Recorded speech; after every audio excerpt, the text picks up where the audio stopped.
Shalom, perkenalkan nama saya Tesya Poceratu, program studi Ilmu Pemerintahan angkatan 2022. Di sini saya akan menjawab 5 soal UTS mata kuliah pengantar Ilmu Pemerintahan. Soal yang pertama, jelaskan pengertian pemerintahan secara luas dan sempit. Pemerintahan dalam arti luas adalah segala bentuk kegiatan atau aktivitas penyelenggara negara yang dilakukan oleh organ-organ negara yang mempunyai otoritas atau kewenangan untuk menjalankan kekuasaan dalam rangka mencapai tujuan. Sedangkan pemerintahan dalam arti sempit adalah aktivitas atau kegiatan yang dilakukan oleh fungsi eksekutif saja. Dalam hal ini, yang dilakukan oleh presiden, menteri-menteri, sampai birokrasi paling bawah. Soal kedua, jelaskan mengapa ilmu pemerintahan dikatakan sebagai ilmu pengetahuan. Jadi, ilmu pemerintahan merupakan multi aspek dan multidisiplin. Tidak dapat berdiri sendiri dan memerlukan ilmu lainnya. Kajian ilmu pemerintahan secara epistemologi bekerja sama dengan ilmu-ilmu lainnya dalam metodologinya. Secara aksiologi, ilmu pemerintahan mempunyai guna atau manfaat dalam mengurus kepentingan publik. Kepentingan publik yang dimaksud seperti dalam hal aturan, fasilitas, dan pelayanan. Hal ini sesuai dengan tujuan negara dalam hal partisipasi publik untuk mencapai tujuan negara.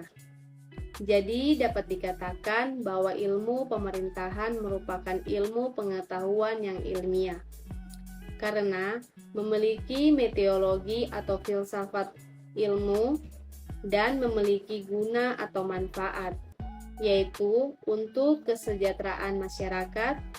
Ilmu pemerintahan ini dapat berdiri sendiri, namun membutuhkan ilmu-ilmu lainnya untuk mengembangkan ilmu pemerintahan. Soal ketiga, jelaskan mengapa pemerintahan dikatakan sebagai kebutuhan. Pemerintahan merupakan suatu gejala yang berlangsung dalam kehidupan bermasyarakat, yaitu hubungan antara manusia dengan setiap kelompok, termasuk dalam keluarga. Masyarakat sebagai suatu gabungan dari sistem sosial akan senantiasa menyangkut dengan unsur-unsur memenuhi kebutuhan dasar manusia seperti keselamatan, istirahat, pakaian, dan makanan. Dalam memenuhi kebutuhan dasar itu, manusia perlu bekerja sama dan berkelompok dengan orang lain. Dan bagi kebutuhan sekunder, maka diperlukan bahasa untuk berkomunikasi menurut makna yang disepakati bersama, dan institusi sosial yang berlaku sebagai kontrol dalam aktivitas dan mengembangkan masyarakat. Soal keempat, jelaskan definisi kekuasaan dan sumber-sumber kekuasaan. Max Weber mengatakan bahwa kekuasaan sebagai peluang bagi seseorang maupun kelompok untuk memberikan kesadaran terhadap masyarakat akan kemauannya sendiri, sekaligus mampu diterapkan terhadap tindakan perlawanan dari orang maupun golongan tertentu.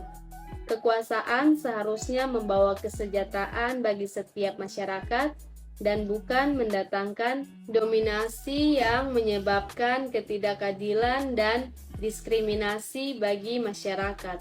Ada 5 sumber-sumber kekuasaan. Yang pertama, pengetahuan. Pengetahuan dan kekuasaan saling berkaitan satu sama lain. Pengetahuan sebagai sumber kekuasaan dibangun dalam rangka pemahaman bahwa kekuasaan menghasilkan ilmu pengetahuan. Begitupun sebaliknya, Pengetahuan membentuk hubungan kekuasaan. Dalam masyarakat modern saat ini, pengetahuan menjadi kontrol atas alam yang dimungkinkan diperluas hingga ke wilayah terkecil. Yang kedua, ekonomi. Kekayaan merupakan sumber kuasa dan memiliki pengaruh dalam masyarakat. Semakin banyak kekuasaan politik seseorang, semakin besar bagian seseorang dalam kekayaan ekonomi. Begitupun sebaliknya, semakin besar bagian seseorang dalam kekayaan ekonomi, semakin besar bagiannya dalam kekuasaan politik. Yang ketiga, jabatan. Jabatan sebagai kekuasaan berfungsi sebagai tempat meneguhkan diri. Pemimpin politik menginginkan agar kekuasaan yang dimiliki mendapat pengakuan dan legitimasi dari masyarakat untuk menguatkan otoritasnya. Yang keempat, hukum. Ketika hukum menjadi sumber kekuasaan, maka akan mewujudkan moralitas terpuji bagi penguasaan maupun yang dikuasai. Mencegah pemerintahan yang sewenang-wenang. Penguasa akan memerintah untuk kepentingan kesejahteraan umum. Akan tetapi, dalam praktiknya, masih banyak hukum yang tidak berpihak pada rakyat. Biasanya hadir dalam sistem pemerintahan otoriter, hukum yang digunakan untuk membungkam dan menjerat lawannya. Yang kelima, modal sosial dan politik modal.